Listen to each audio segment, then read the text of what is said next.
Hi, romance readers. I am Liz Donatelli. Welcome to Reader Seeks Romance, the #1 romance novel talk show on YouTube. Author Mazey Eddings joins me to discuss her new rom-com, LIZZIE Blake's Best Mistake. And Mazey shares her reading and writing life in QUICKIES Q&A segment.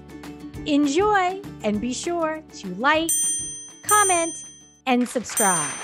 Welcome back to Reader Seeks Romance, Mazey. Thank you so much for having me again. I'm so thrilled to be here. It is always a pleasure. Congratulations on the release of LIZZIE Blake's Best Mistake. Before we dig in, according to Kirkus Reviews, and this is good, so don't worry, Eddings' sex-positive attitude toward Lizzie's love life is a win for feminism. So what do you say to that? I was stunned because, number one, I live in just perpetual fear of Kirkus. And number two, I was incredibly honored to receive that review, because that was like a major goal. Writing the novel was to be as sex positive as possible and really showcase women's desire and sex positivity and all of that. And so for that to be, recognized and mentioned by them was just like the biggest honor. So I'm very incredibly humbled and moved by that.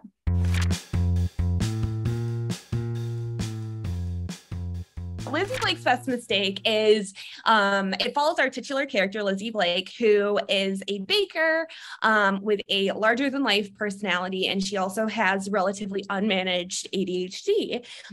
She bounces and floats through life kind of with like a cloud of chaos around her. She's made every mistake out there.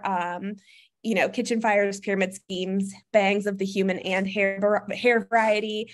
But her one cardinal rule is she does not risk emotional intimacy or being hurt when it comes to hookups. And she has a very active sex drive and things like that. And she's very comfortable with one night stands. After a particularly bad day, she breaks her cardinal rule, and she has a 2-night stand with a hot Australian guy named Rake, who's in Philadelphia on business. Mm-hmm. And their 2-night stand has a bunch of consequences when, our little baker has a bun in the oven.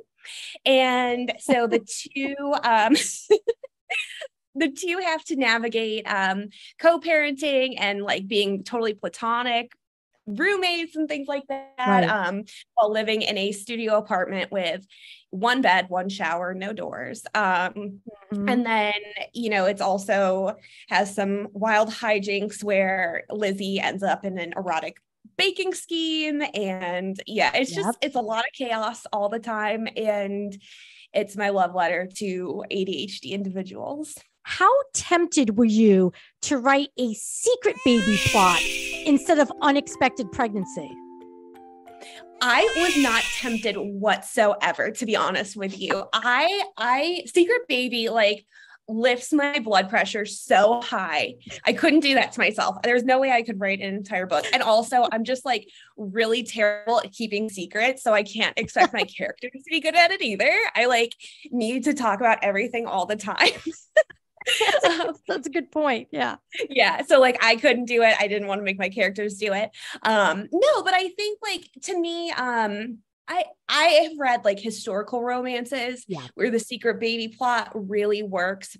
But in a contemporary framework, it just wasn't something that I was interested in pursuing. And I think I kind of had enough of a hard time with an accidental pregnancy. So I was no secret baby. So, and I don't think that's one I would ever really do unless I write historical one day.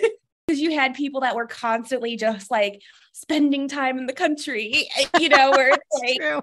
You just go and have a secret baby and stuff. But yeah, to me, that's where it really hits, and I'm intrigued and everything. Right.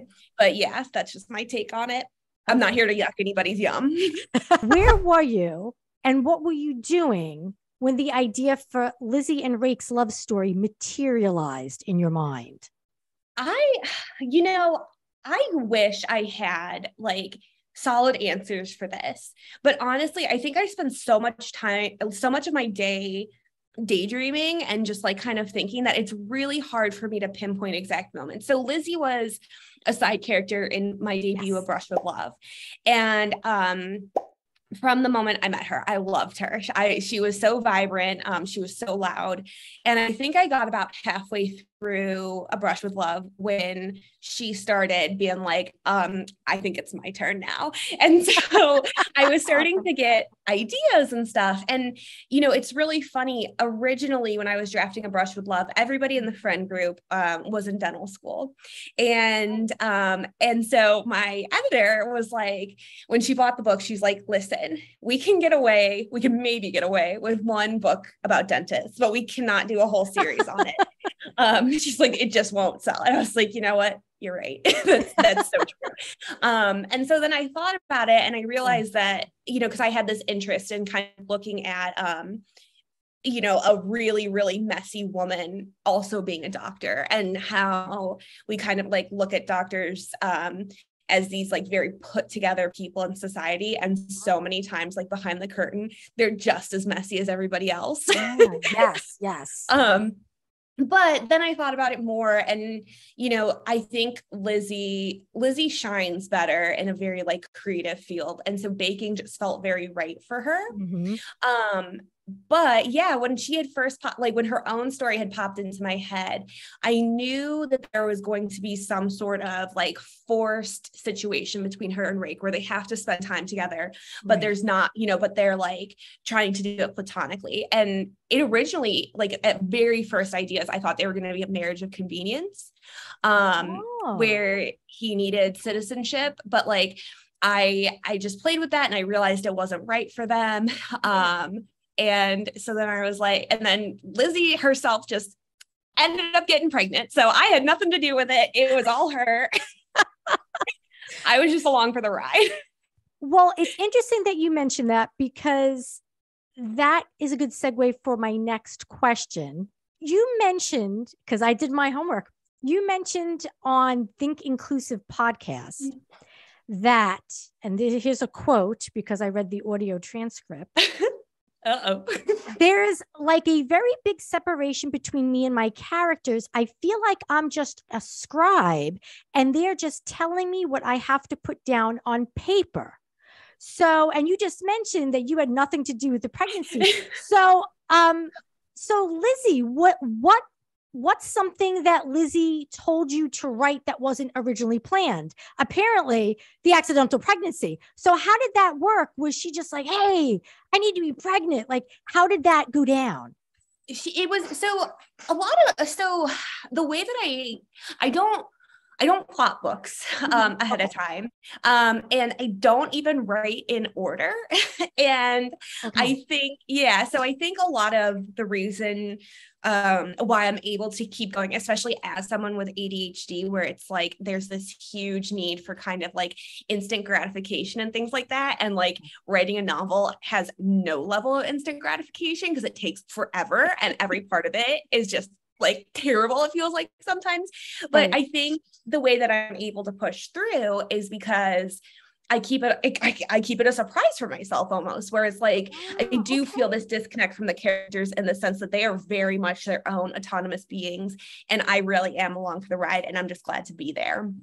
And so, you know, when it came to Lizzie, there was so much of her where it was like, I knew she just kind of popped into my head and she was like, this is who I am. I'm a mess. I don't know what I'm doing with my life and I like to have a lot of sex. And I was like, you go, girl, like, let's get it. Like, let's go. And then, you know, Rake popped into my head and he's like, I'm very emotionally damaged. I like to iron my underwear. I keep to myself mainly, and I'm scared of intimacy and I don't do hookups. And then I was like, perfect. Like, you know, and then, you know, they met at this bar and from there, it just kind of unfolded. And I was figuring out what was going to be the case and why they needed to be together. Because I think the one thing, as much as I do feel a disconnect, I do like try to challenge my characters and step in and say like, I know you're telling me this, but like, what if, you know, this situation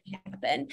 But yeah, so for the most part, it almost feels like a trance in a lot of ways. That's interesting. And yeah, it's all over the place. So it is a two-way conversation, not necessarily. So you will, I'm glad that you mentioned that, because I was going to ask, like, do you talk back to them and say, hey, get a grip here, you know? Yeah. Well, a lot of time I was like, I mean, like, just to put it out there, they hook up by page 25 and I'm writing this and I'm like, you two need to get a grip. Like, what are you doing? And no, a lot of times when I'm drafting, I try to get as much out of my own head as possible and then just trust them to tell me what they want their story to be. And then in editing processes is when it's more like I'm challenging this idea of like, okay, you did this, but you know, like, let's look at it as if this had happened. And so then that's where I think, you know, my own personal, you know, kind of bias and things like that come into play, or like, you know, just the general need to have a plot, you know? Yeah. So were you surprised when Rake started talking to you in an Australian accent? No, I was delighted. I was like, no, I wasn't surprised, because I kind of knew, I had this feeling that Lizzie was going to need to have somebody that she was forced to be around to make her realize how much she loves herself and how to be open to being loved by others. And so I was not surprised at all. You know, it was kind of a toss-up where it was like, is he going to be British or is he going to be Australian? And, you know, I was like, I don't know why he ended up being Australian, but he did. And probably just because I'm a sucker for the accent, and my like psyche was like, you know what, here's a little treat for you. I love that. But no, yeah, I was really excited about a character. I knew that Lizzie needed somebody that would kind of drop everything for her, you know, like that's what I wanted for her, I guess. And so like, that's kind of how this character came to be in a lot of ways. How did erotic baking find its way into the story? And have you ever eaten erotic baked goods?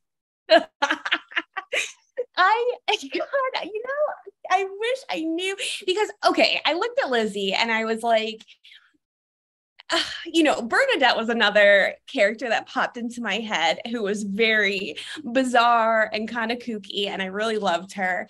And, you know, it just kind of fit, where it was just like, I was looking around and we're constantly seeing very hilarious, you know, erotic baked cakes of like penises and stuff like that. But I was like, you know, boobs are right there. Vulvas are right there. Like, you know, you can make that. Like, Georgia O'Keeffe built an entire career on making like beautiful vulvas that hang on walls. And it's like, why don't we do that? Like with baked goods. And so again, not an intentional choice, but something that just kind of popped up in the trance of drafting, and ended up being such a riot to research. I was like, I had lost all perception that other people can see my laptop. So I'm in very public places, like looking at like a baked good compared to like, you know, a picture of a vulva. And I'm like, okay, how could you do that? Like, would this one work for that? And then I'm like, oh my God, I'm going to get like kicked out or get on some list or something in this cafe.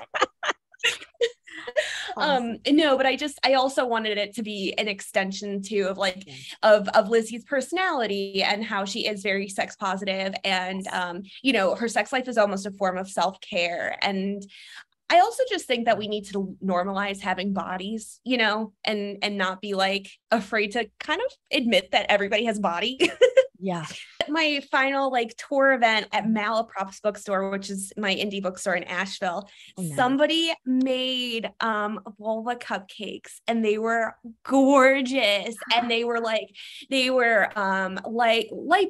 and light pinks and purples and everything. And then there was just like a little tiny clit too, with like, there was like a sprinkle, a pearl sprinkle. And I was just like, I couldn't believe it. And I was so amazed because they were gorgeous. And then I was also just dying because I was like, Lizzie would be her pants right now. Like, this is amazing.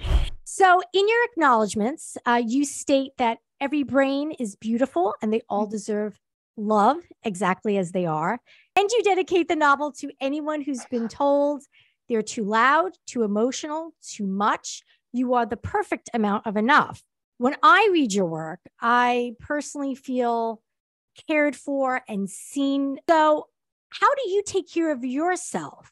Because I feel like you're writing your novels takes care of us as readers.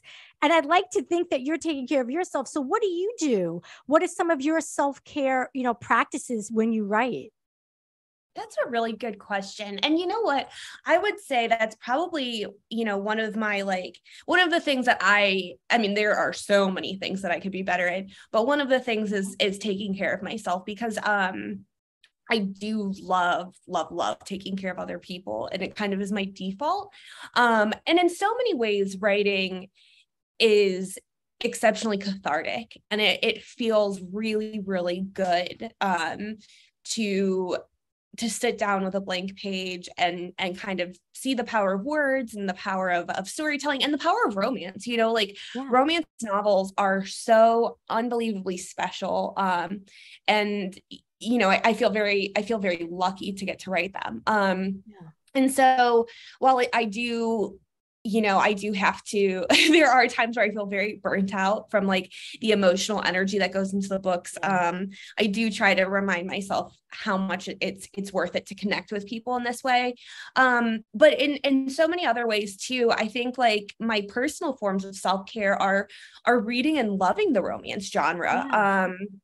That's the whole reason I got into writing it, was because reading it was so wonderful and such a balm for my anxiety. And it was such a way to, romance is escapism in a lot of ways. Yeah. But to me, it also felt so vitally real. And it made me feel very, very connected to other people. So I know I think with reading anything, there's that level of escapism, but romance in particular just like helps me feel connected to others. And so, yeah, that's really important, for self-care. And then I'm like trying to learn to have like grace and compassion with myself, and to be like, hey, it's okay when words aren't flowing, and it's okay to not write any words at all and stuff. But I do think that like, we're our own worst critic, and we're very hard on ourselves as people. So, I guess it's something that I need to work on, but yeah. Okay. Well, I'm glad that you have tools to take care of yourself. Yeah. I've been thinking about that more and more as I speak to romance writers, because you're really plumbing the emotional depths so many times, and you have to make people feel things that maybe you don't feel in that moment or ever really. And you're like, I want better for my reader. So I wonder what kind of emotional, practices or, physical things that they do to kind of, keep themselves healthy. And because it's very, it's difficult work. You also have to dig into your own demons to some degree. For sure. Oh my God. Yeah. And like, actually one thing that I just thought of is like a huge reason that I've written in third person for so many of my books. I'm speaking as if only 2 have come out, but right now I'm drafting my 5th one. Right. So like it's like weird, the publishing timeline and everything, but writing in third was also a nice way to like kind of create just a little bit of a barrier between what I'm feeling and like what my characters are feeling. But, I think in some ways it almost feels like method acting, where it's like you're like down in the trenches of the emotions with the characters and like having to go through that. So I mean, that's a great question. Damn, Liz, look at you go. What are you currently reading? Right now, I'm reading Soulmates by Susan Lee. It's a YA kind of estranged friends to lovers novel with like huge inspo from K-dramas and K-pop, and I am loving it. Well, actually, I read an arc of it a while ago.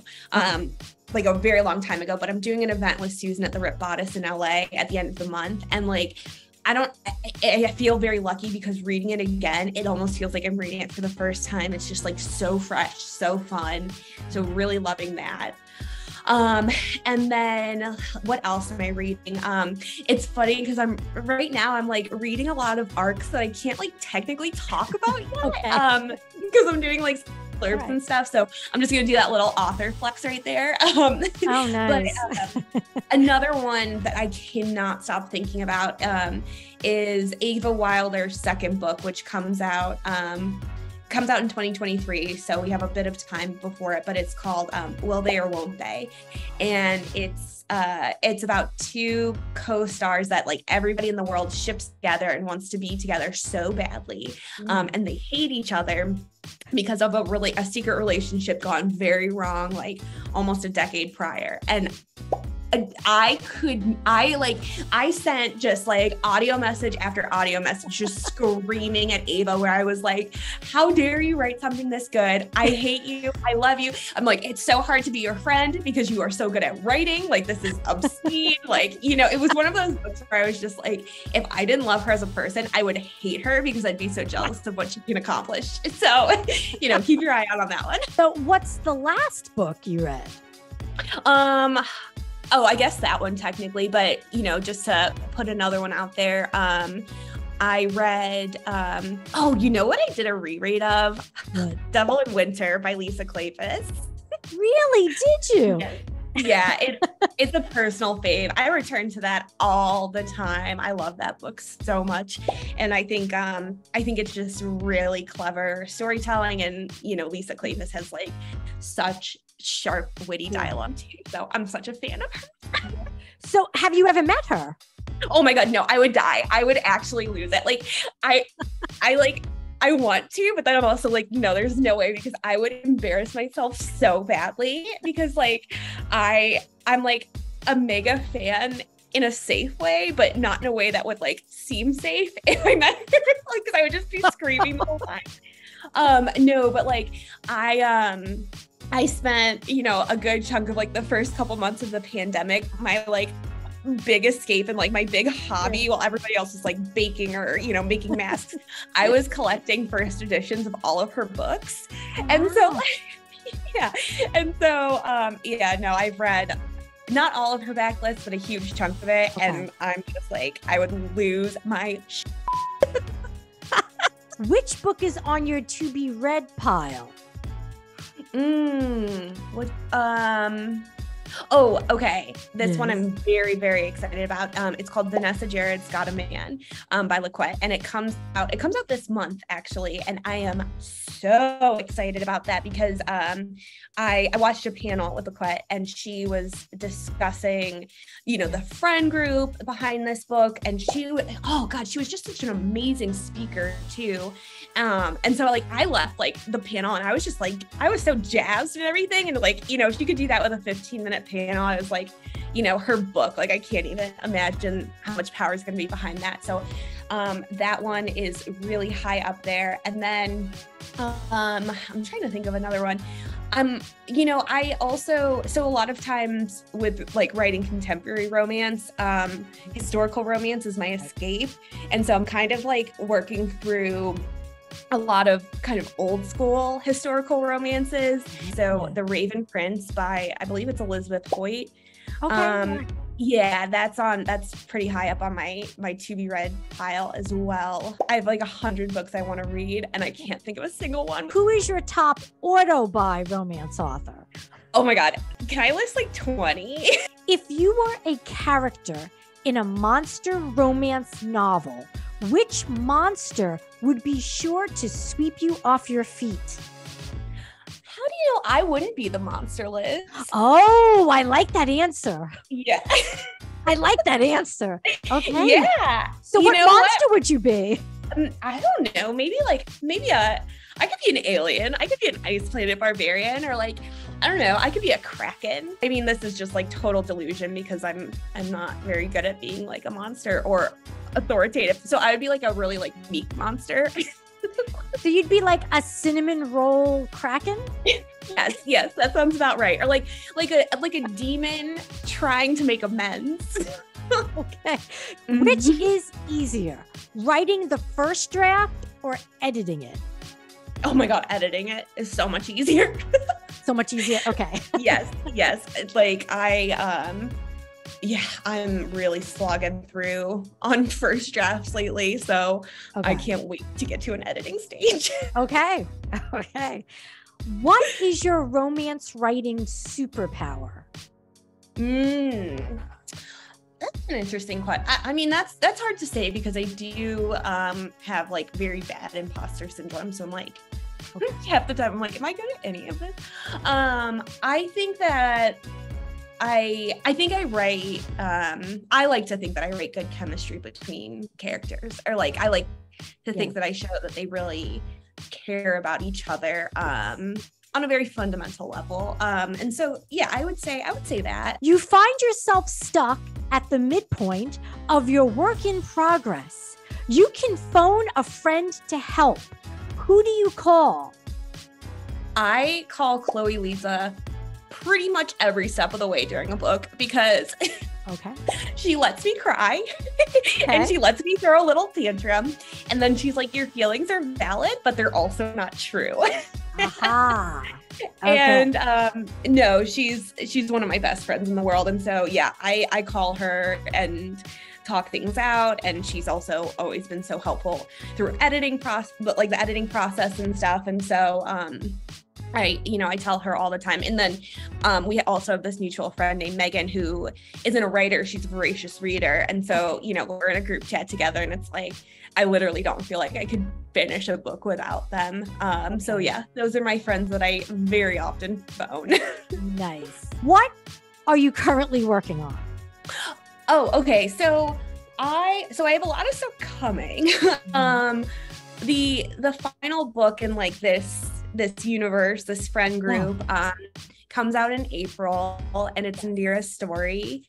Yeah, and it's called The Plus One. And so I am putting like very, very final finishing touches on it, where I'm just going through past pages at this point for any last minute grammar, as if I could catch it. Like, I have no idea how to use a comma. And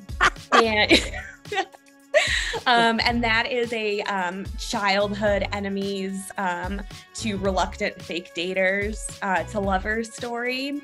And yeah, that one was a toughie. Like, that was hard to get out there. But yeah, so that one comes out in April, and then I have a YA coming out in August, which is another rom-com, and I was so excited at the opportunity to write YA. And I got to write about another ADHD heroine and then an autistic hero. And it's these two 18-year-olds that just like, they have their special interests and they need nothing else in life, and they're battling the entire way through. And it just like really celebrates neurodiverse love and stuff. And so I'm really excited about that one. But what I'm like, my work in progress is a sapphic rom-com that's coming out in, I don't know, 2024, I guess. I don't know anymore. Well, I would say probably, 2024. Yeah, it doesn't have a working title yet, but it's a sapphic rom-com that takes place on a flower farm, and it kind of looks at the idea of like, what if winning the lottery was the worst thing that ever happened to you? So yeah, I'm having fun with it when it's not like torturing me. Okay. Well, it's interesting about the lottery because I saw a documentary about the curse of winning the lottery and all the people who have won, who bad things have happened to them. Oh my God, really? That's cool. Yeah, I'll have to check that out for sure. Like, that sounds perfect. Well, Mazey, it has been such a joy chatting with you. Thank you so much for joining me here on Reader Seeks Romance. Thank you so much for having me. It is always just the best time.